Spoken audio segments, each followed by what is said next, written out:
Hello everyone, welcome to the learners room. दोस्तों, आज हम विलियम शेक्सपियर के एक प्ले जिसका नाम है दी टेम्पेस्ट, उसको आज हम डिस्कस करने वाले हैं। इसके पहले हमने विलियम शेक्सपियर की बायोग्राफी को अच्छे से कवर किया है, साथ ही साथ हमने उनका सबसे लंबा प्ले जो कि है हैमलेट, उसको डिस्कस किया है। तो अगर आपने अभी तक वो दोनों वीडियो नहीं देखे हैं तो आप इस वीडियो के डिस्क्रिप्शन बॉक्स में जाकर उन वीडियो की लिंक इजीली पा सकते हैं। तो चलिए शुरू करते हैं आज का ये इंटरेस्टिंग वीडियो। देखिए, द टेम्पेस्ट, बेसिकली टेम्पेस्ट का मतलब होता है बवंडर, है ना। विलियम शेक्सपियर के द्वारा ये प्ले लिखा गया है। The Tempest is a play by English playwright William Shakespeare, probably written in 1610-11।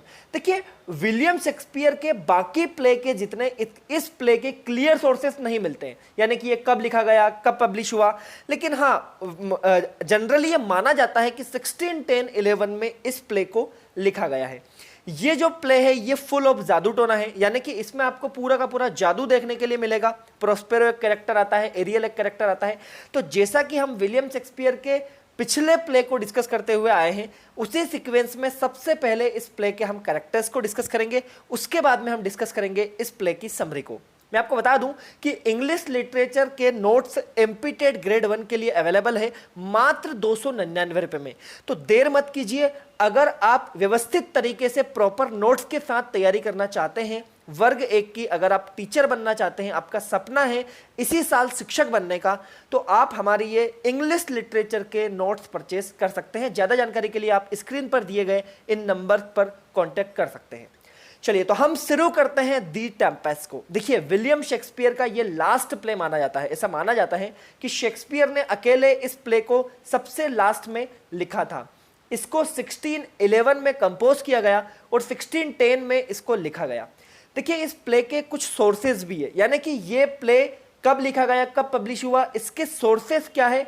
तो सिल्वेस्टर फोर्डेंस का एक पैम्पलेट है ना, इनका एक पैम्पलेट रहा है, तो वो इसका सोर्स देखने के लिए मिलता है। एक राइटर है स्ट्रेची अकाउंट, और साथ ही साथ story of Aurelio and Isabella. तो ये 3 मेजर सोर्सेस है इस प्ले के। ये जो हमारा प्ले है, इसके कुछ इंपॉर्टेंट कैरेक्टर्स को हम काफी डीप में अभी डिस्कस करने वाले हैं। तो चलिए शुरू करते हैं। सबसे पहला कैरेक्टर आता है प्रोस्पेरो। प्रोस्पेरो कौन है? देखिए, प्रोस्पेरो है Duke of Milan. Basically Duke का मतलब होता है राजा, यानी कि मिलान का राजा है प्रोस्पेरो। इसकी बेटी का नाम है मिरांडा, यानी कि मिरांडा का पिता है। इसका ब्रदर है, उसका नाम है एंटोनियो। और अब देखिए, मैं आपको थोड़ा सा इस कैरेक्टर के बारे में डिटेल में बता देता हूं। देखिए, प्रोस्पेरो कभी मिलान नाम की जगह का राजा हुआ करता था, लेकिन इसके भाई जिसका नाम है एंटोनियो ने इस प्रोस्पेरो की प्रॉपर्टी को सीज करके इसकी प्रॉपर्टी और इसका टाइटल दोनों हड़प लिए, और इस प्रोस्पेरो को उसकी बेटी मिरांडा के साथ किसी मेडिटेरियन सी के एक आइलैंड पर छोड़ दिया, है ना। यानी कि इसको एक्साइल कर दिया जाता है, इसको और इसकी बेटी को, प्रोस्पेरो और प्रोस्पेरो की बेटी को, किसके द्वारा? एंटोनियो के द्वारा। एंटोनियो कौन है? प्रोस्पेरो का भाई है ना। अब मैं कैरेक्टर के साथ साथ आपको थोड़ा सा डिटेल इंफॉर्मेशन देता जाऊंगा, तो जब हम समरी डिस्कस करेंगे ना, तब आपको क्लियरली इस प्ले की समरी जो है कि बहुत ही इजी तरीके से आपको याद हो जाएगी। He finds a refugee on an island. Second character है प्रोस्पेरो की बेटी, जिसका नाम है मिरांडा। देखिए, ये जो मिरांडा है ना, इसने उसके पिता के अलावा आज तक किसी भी ह्यूमन बीइंग को नहीं देखा। जी हाँ दोस्तों, मिरांडा ने उसके पिता के अलावा आज तक और किसी दूसरे ह्यूमन बीइंग को नहीं देखा है, और मिरांडा अपने पिता प्रोस्पेरो के साथ मेडिटेरियन सी के एक आइलैंड पर रह रही है। ये प्रोस्पेरो की डॉटर है। She has been isolated with her father even when she was 3 year old. मतलब मिरांडा मात्र 3 साल की थी, तब से वो कैद है अपने पिता के साथ एक आइलैंड पर, वहां पर ये रह रही है। नेक्स्ट हमारा कैरेक्टर आता है एंटोनियो। मैंने आपको जैसा कि पहले बताया था, एंटोनियो एक यंगर ब्रदर है प्रोस्पेरो का, है ना। ही सीज्ड प्रोस्पेरोस टाइटल एंड प्रॉपर्टी। देखिए, प्रोस्पेरो को पढ़ने का बहुत शौक था, तो वो पढ़ने के लिए बाहर चला गया। उसी का फायदा उठाया इस एंटोनियो ने उसका फायदा उठाकर अपने भाई की प्रॉपर्टी और अपने भाई के टाइटल को हड़प लिया, है ना। ड्यूक ऑफ मिलान वर्तमान में कौन बन गया? एंटोनियो बन गया। पहले कौन था? पहले प्रोस्पेरो था। After the banishment of Prospero the duke of Milan, है ना, जैसा कि मैंने आपको बताया, he convinces Sebastian to murder his brother. देखिए जो एंटोनियो है ना, ये इसका एक भाई जो है प्रोस्पेरो, उसका मर्डर भी प्लान करता है। किसके साथ मिलकर? सेबेस्टियन के साथ मिलकर, है ना। सेबेस्टियन के साथ मिलकर जो है कि ये मर्डर प्लान करता है ना। चलिए आगे आपको पता चलेगा। अलोंसो कौन है? अलोंसो है भाई साहब the king of Naples, Naples का राजा है। Alonso believes that his son has died. Alonso को ये लगता है, अब आप पूछोगे कि सर ये कब लगता है, ये जब हम तमिल डिस्कस करेंगे ना अभी आगे, तब आपको क्लियरली समझ में आ जाएगा। अलोंसो ये सोचता है कि यार मेरा बेटा तो मर चुका है, लेकिन वास्तव में ऐसा नहीं होता। उसका बेटा जो है वो, उसके बेटे का नाम है फर्डिनेंड बेसिकली, तो फर्डिनेंड बेसिकली जिंदा रहता है। और ये बात पता चलती है अलोंसो को लास्ट में, जब उसको पता चलती है कि मेरा बेटा जिंदा है, तो वो बहुत ही खुश होता है। He overjoyed when he sees his son back, repentant for the pain caused Prospero in past. Basically ये जो अलोंसो है ना, इसके साथ मिलकर इस एंटोनियो ने जो है कि एक मर्डर प्लान किया था, ठीक है ना। तो बेसिकली जो है कि ये उसका रिग्रेट लास्ट में करता है, हम आगे देखेंगे। सेबेस्टियन कौन है? सेबेस्टियन है अलोंसो का भाई। अलोंसो का एक भाई है जिसका नाम है सेबेस्टियन। फिर सर प्रोस्पेरो का भाई कौन है? भैया प्रोस्पेरो का जो भाई है ना, उसका मैंने आपको नाम बताया था, वो है एंटोनियो। तो कंफ्यूज नहीं होना है, ठीक है। चलिए नेक्स्ट है he plans to murder his own brother. तो होता यहां पर यह है कि जो एंटोनियो है उसके साथ सेबेस्टियन मर्डर प्लान करता है इस अलोंसो का। अलोंसो कौन है? सेबेस्टियन का भाई। नेक्स्ट कैरेक्टर आता है फर्डिनेंड। अब देखिए ये फर्डिनेंड जो है ना, ये है अलोंसो का बेटा, the son of the king of Naples. मैंने आपको बताया था किंग ऑफ नेपल्स कौन है? अलोंसो। तो अलोंसो का बेटा है फर्डिनेंड। तो Alonso separate from his father party and lost in storm. जब एक तूफान आता है, एक बवंडर आता है, तो ये जो फर्डिनेंड है ये उस बवंडर में खो जाता है, अपने पिता से ये अलग हो जाता है। और फर्डिनेंड को प्यार होता है, falls in love with Miranda, Miranda नाम की एक लड़की से। मिरांडा कौन है सर? मिरांडा है प्रोस्पेरो की बेटी। मैंने आपको स्टार्टिंग में बताया था कि प्रोस्पेरो अपनी बेटी मिरांडा के साथ एक आइलैंड पर रह रहा है। नेक्स्ट कैरेक्टर आता है कैलिबन। देखिए the offspring of the witch Sycorax. ये जो कैलिबन है ना, इस कैलिबन को, ये कैलिबन एक चुड़ैल है। क्या है? एक चुड़ैल है, ये ह्यूमन बीइंग नहीं है। इसको कैद करके रखा था साइकोरेक्स नाम की एक चुड़ैल ने। कैलिबन एक आत्मा है ना, कैलिबन एक आत्मा है जिसको कैद करके रखा था साइकोरेक्स नाम की एक चुड़ैल ने। लेकिन जो प्रोस्पेरो है हमारा हीरो, ड्यूक ऑफ जो है कि कहाँ का, ये सबसे स्टार्टिंग में रहता है मिलान का ड्यूक, है ना। तो इसने उसको कैद करके रखा हुआ है उस आइलैंड पर। Prospero has made him his slave, he plots to kill Prospero. ये कैलिबन भी क्या करता है? प्रोस्पेरो का मर्डर प्लान करता है उस आइलैंड पर, जबकि ये उसी के पेट्रोनेज में रह रहा है, पल रहा है, बढ़ रहा है, लेकिन ये उसी का मर्डर प्लान करता है। हम आगे डिस्कस करेंगे। नेक्स्ट आपका करेक्टर आता है एरियल। ये भी एक स्पिरिट है। स्पिरिट मैंने आपको पहले ही बताया कि ये जो प्ले है ना, ये फुल ऑफ जादू टोना है। तो आपको उसी तरीके से सिर्फ सुनना है, सिर्फ आपको सुनना है। अगर आपके पास हैंड फ्री है तो आप हेडफोन लगा लीजिए और ध्यान से मेरी बात को सिर्फ सुनते जाइए। आपको पता भी नहीं चलेगा कब आपको ये पूरा का पूरा प्ले याद हो गया है। नेक्स्ट कैरेक्टर है गोंजेलो। एक ऑनेस्ट मैन है ना, ये काउंसलर है basically. Slaves Prospero and his daughter. ये जो गोंजेलो है ये प्रोस्पेरो और उसकी बेटी का स्लेव है। नेक्स्ट कैरेक्टर है स्टीफेनो। ये एक ड्रंकन बटलर है ना, एक पीता है, ये दारू पीता है, इसमें हम देखते हैं शराब पीता है। अराइव्स एट द आइलैंड, ये आइलैंड पर आता है, हम देखेंगे। Involve in the plot to murder Prospero. फिर एक कैरेक्टर आता है ट्रंकलो। बेसिकली ट्रंकलो कौन है? The king's jester. Stephano arrives with wine. Stephano के साथ ही ये ट्रंकलो भी आता है ना, तो ये हम देखेंगे। Trinculo join him in drinking and agree to murder Prospero. Sir Prospero का मर्डर प्लान तो कौन कर रहा था? सर वो तो प्लान कर रहा था कैलिबन। हाँ भैया, तो मैं उसी की बात कर रहा हूँ कि ये जो कैलिबन है ना, इसने मर्डर प्लान किया था प्रोस्पेरो का, जबकि स्टेफेनो और ट्रंकलो ने साथ दिया था कैलिबन का। ठीक है सर, आगे समरी में समझ में आ जाएगा, है ना, कोई बात नहीं, आपको समरी में बहुत अच्छे से समझ में आ जाएगा। नेक्स्ट कैरेक्टर है फ्रांसिस्को एंड एड्रेन। ये कौन है? ये लॉर्ड्स ऑफ किंग्स है। और कुछ कैरेक्टर है जैसे कि Iris, Ceres, Juno, nymphs, reaper. ये सारी की सारी स्पिरिट्स है, सारी की सारी ये आत्माएं। तो आई होप आपको कैरेक्टर समझ में आए होंगे। देखिए मेरी बात ध्यान से सुनिए, ये हमने माइनर और मेजर सारे करेक्टर इस वीडियो में हमने डिस्कस किए हैं, तो आपको कंफ्यूज बिल्कुल नहीं होना है। सारे करेक्टर को एक जगह पर कॉपी पर आप लोग लिख लीजिए, सभी को 2-3 बार जब आप देखेंगे तो ये इजीली आपको याद हो जाएंगे, क्योंकि एग्जाम में डायरेक्टली क्वेश्चन आ जाता है कि कौन सा करेक्टर किस प्ले से लिया गया है। चलिए तो अब हम डिस्कस करते हैं। देखिए ये एक और करेक्टर छूट गया था, बॉट्सवैन शिप ऑफिसर। ये बहुत ही ज्यादा माइनर करेक्टर है, जो शिप बवंडर में फंसा हुआ है उसका ये एक ऑफिसर है। चलिए अब हम डिस्कस करते हैं इस प्ले की समरी को। देखिए द टेम्पेस्ट, सबसे पहले तो आप ये देखिए, ये इसके मेजर करेक्टर है ना, Gonzalo, Antonio, Sebastian, Stephano, Trinculo, Ariel, Caliban, Ferdinand, Miranda और अलोंसो और प्रोस्पेरो। तो ये सारे के सारे मेजर करेक्टर है। अब हम डिस्कस कर रहे हैं इस प्ले की समरी को। सबसे पहले फर्स्ट सीन स्टार्ट होता है। पहला सीन दिखाया गया है जहाज का। जहाज के अंदर क्या हो रहा है, नेपल्स का राजा जिसका नाम है अलोंसो, सेबेस्टियन, फर्डिनेंड, एंटोनियो कौन है, ड्यूक ऑफ मिलान है ना, और गोंचेलो और बाकी कुछ दरबारी जो है, ये सारे के सारे शिप पर मौजूद है और ये ट्यूनिस से लौट रहे हैं। ट्यूनिस से क्यों लौट रहे हैं आपको आगे पता चलेगा, ट्यूनिस से ये लोग क्यों लौट रहे हैं। होता यहां पर यह है कि अचानक से मेडिटेरियन सी में एक तूफान आ जाता है। तूफान आने के बाद जो जहाज है वो चट्टान से टकरा जाता है और एक बड़ा सा धमाका होता है और हाहाकार वाला दृश्य दिखाई देता है।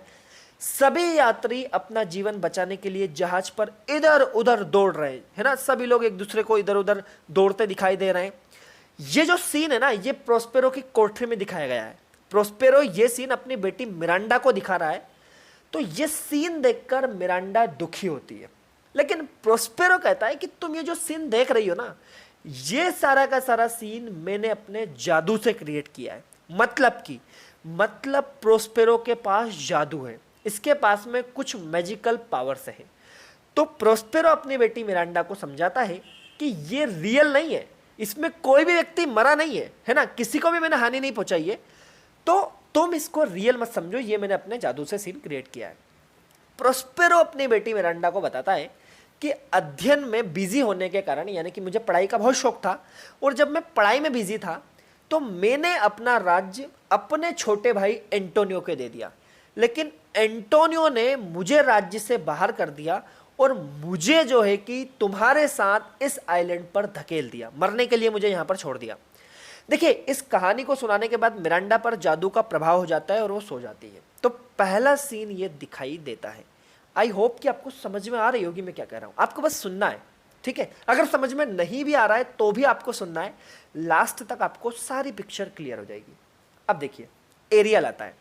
एरियल कहता है, किससे कहता है, प्रोस्पेरो से। मैंने आपको बताया था कि प्रोस्पेरो, मिरांडा, एरियल और कैलिबन, है ना। ये देखिए मैं आपको बता रहा हूं, प्रोस्पेरो, मिरांडा, एरियल और कैलिबन, ये चारों के चारों कहां पर मौजूद है, ये चारों के चारों उस आइलैंड पर मौजूद है, ठीक है ना। उस आइलैंड पर ये चारों के चारों मौजूद है। वहां पर ये जो भाई साहब है जिनका नाम क्या है, एरियल, ये कहता है प्रोस्पेरो से, ये एक स्पिरिट है, मैंने आपको पहले बताया कि मालिक, यानी कि प्रोस्पेरो मालिक, मैंने आपके कहने पर जगह जगह आग लगाकर आतंक पैदा कर दिया है, लेकिन किसी भी व्यक्ति को मैंने हानि नहीं पहुंचाई है। कहां पर, उस शिप के अंदर।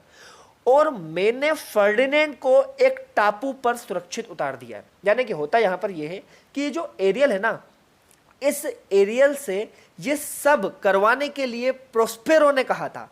प्रोस्पेरो ने कहा था ये एरियल एक स्पिरिट है, इसके पास जादू है। तो प्रोस्पेरो ने एरियल से कहा था कि तुम्हें उस जहाज में अफरा तफरी मचा देनी है, उसमें तुम्हें आग लगा देनी है।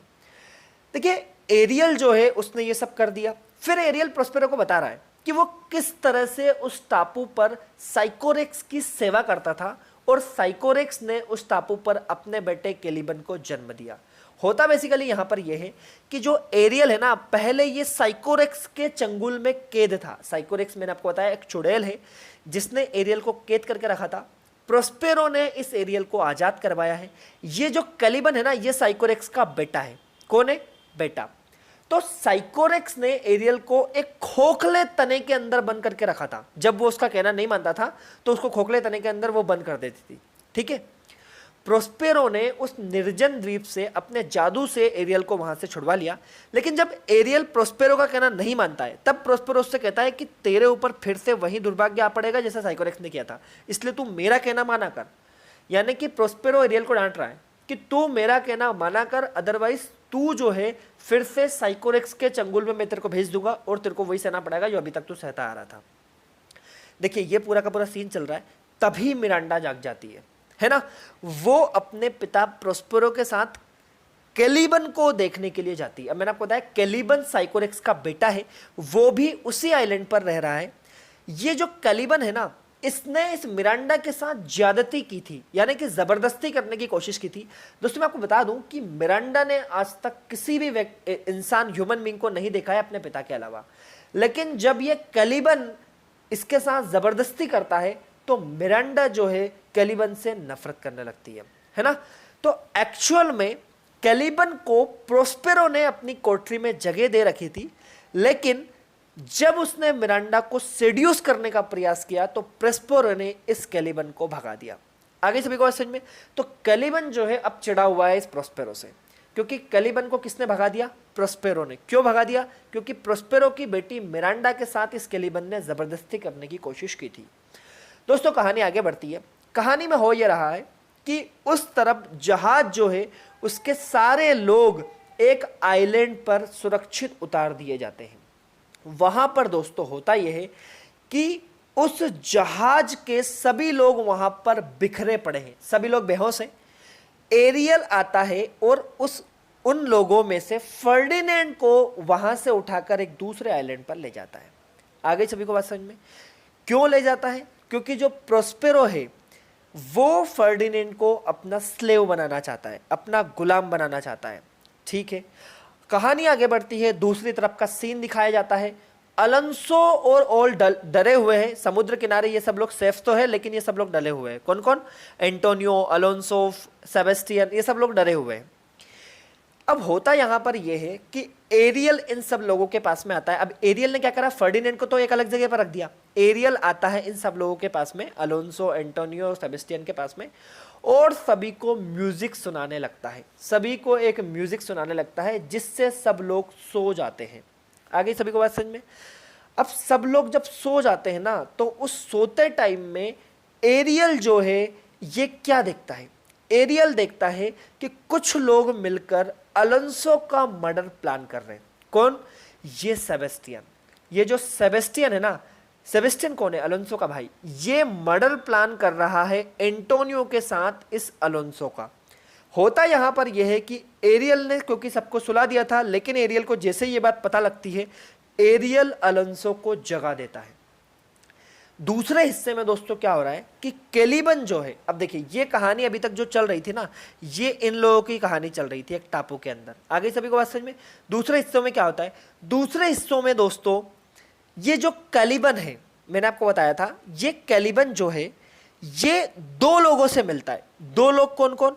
ये ट्रंक्लो और स्टेफेनो। मैंने आपको पहले बताया था कि ट्रंक्लो और स्टेफेनो, ये जो दो लोग हैं, ट्रंक्लो और स्टेफेनो, इन दोनों से मिलता है कैलिबन। ये कैलिबन मैंने बताया था, ये आधा पशु और आधा जानवर है। ये कैलिबन, ये ह्यूमन बीइंग नहीं है। ध्यान ये रखना है, कैलिबन ह्यूमन बीइंग नहीं है, ये आधा पशु है और आधा जानवर है। दोस्तों होता यह है कि ये कैलिबन दो लोगों से मिलकर उन लोगों के साथ शराब पीता है ना। कैलिबन कहता है कि तुम लोग, अब ये कैलिबन बेसिकली क्या कर रहा है? ये एंटोनियो और सेबेस्टियन, ये कैलिबन जो है ये ट्रंक्लो और स्टेफेनो को शराब पिला रहा है। क्यों? क्योंकि ये कैलिबन मारना चाहता है अपने मालिक प्रोस्पेरो को। तो ये जो कैलिबन है ये कहता है कि तुम प्रोस्पेरो को मारने में मेरी मदद करो। ठीक है, चलिए कहानी आगे बढ़ती है। ये सब लोग वहां पर बैठे हुए हैं, शराब पी रहे हैं, है ना। एक सीन था एंटोनियो, अलोंसो और सेबेस्टियन का। दूसरे सीन में हमने देखा कि कैसे कैलिबन है ये स्टेफेनो और ट्रंक्लो को शराब पीने के लिए कहता है और प्रोस्पेरो को मारने के लिए कहता है। दोस्तों कैलिबन कहता है कि तुम प्रोस्पेरो को मारने में मेरी मदद कर दो। ठीक है, कहानी आगे बढ़ती है। कहानी में आगे होता यह है कि ये जो स्पिरिट एरियल है, ये एरियल जो है, ये एरियल इस फर्डिनेंड को उस टापू से उठाकर प्रोस्पेरो के पास में लेके आ जाता है। आगे सभी को समझ में। ये एरियल फर्डिनेंड को, क्योंकि इसने एक अलग जगह पर रखा था, वहां से ये प्रोस्पेरो के पास लेकर आता है। प्रोस्पेरो जो है ये इस फर्डिनेंड से बहुत सारा काम करवाता है, ये उससे जो है कि बहुत ज़्यादा वजन भी उठवाता है, तो ये बहुत ज़्यादा काम करवा रहा है। इस वजह से मिरांडा दुखी है। कौन दुखी है? ये मिरांडा दुखी है। क्यों? क्योंकि मिरांडा ने अपने पिता के बाद पहली बार किसी ह्यूमन बीइंग को देखा है दोस्तों, और इस बात से मिरांडा दुखी है कि मेरे पिता प्रोस्पेरो इस बेचारे फर्डिनेंड से इतना ज़्यादा काम करवा रहे हैं। दोस्तों कहानी आगे बढ़ती है। कहानी में आगे होता यह है कि जो फर्डिनेंड है ये बहुत काम करता है, लेकिन बाद में प्रोस्पेरो को इस पर दया आ जाती है। क्यों? क्योंकि मिरांडा जो है वो फर्डिनेंड को पसंद करने लगी थी। जब ये बात पता चलती है प्रोस्पेरो को, तो प्रोस्पेरो फर्डिनेंड से अपनी बेटी मिरांडा की शादी करवाने के लिए राजी हो जाता है। क्योंकि दोस्तों मैंने आपको पहले ही बताया है कि ये फर्डिनेंड काफ़ी काम करता है प्रोस्पेरो के लिए, तो प्रोस्पेरो उससे खुश हो जाता है। ये आशीर्वाद दे देता है मिरांडा को कि वो शादी कर ले फर्डिनेंड से। दूसरी ओर दोस्तों सीन क्या चल रहा है? दूसरी ओर ये जो कैलिबन है ना, ये कैलिबन प्लानिंग कर रहा है मर्डर की प्रोस्पेरो की। जी हाँ दोस्तों, कैलिबन प्रोस्पेरो को मर्डर को प्लान कर रहा है, लेकिन ये बात प्रोस्पेरो को पता चल जाती है। प्रोस्पेरो ये बात जान चुका है कि कैलिबन मेरे मर्डर की प्लानिंग कर रहा है। कहानी दोस्तों दूसरा सीन आगे बढ़ता है। दूसरे सीन में होता यह है कि एंटोनियो और सब लोग सोच रहे हैं कि ऐसा हो क्यों रहा है, यानी कि ये एंटोनियो, ये अलोंसो, ये सेबेस्टियन, ये सारे के सारे उस आइलैंड पर ये सोच रहे हैं कि यार ये हो क्यों रहा है, ये पूरा का पूरा हमारे लिए ये सीन क्यों हो रहा है। तभी दोस्तों एरियल इनके पास आता है और इनको सारी कहानी बता देता है। ठीक है ना?